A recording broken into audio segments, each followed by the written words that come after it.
नमाज में औरतों के चंद खास मसाइल।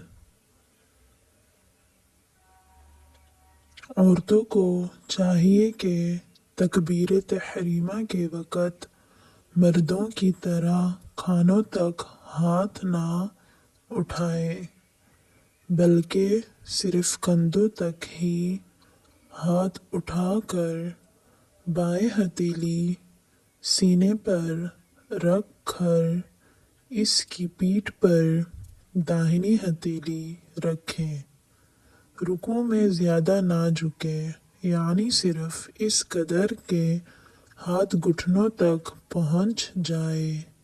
इसी तरह औरतें रुकू में पीठ सीधी ना करें और घुटनों पर जोर ना दें, बल्कि महज घुटनों पर हाथ रख दें और हाथों की उंगलियां मिली हुई रखें और पाँव कुछ झुका हुआ रखें।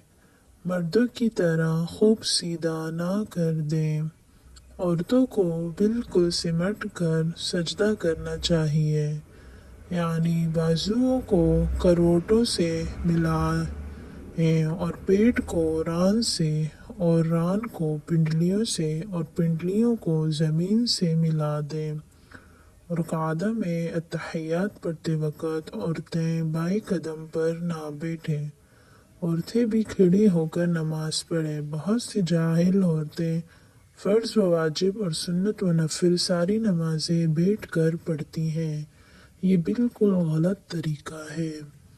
नफिल के सिवा कोई नमाज भी बिला उज़र बैठ कर पढ़ चुकी हों, इन सब की क़ज़ा करें और तौबा करें।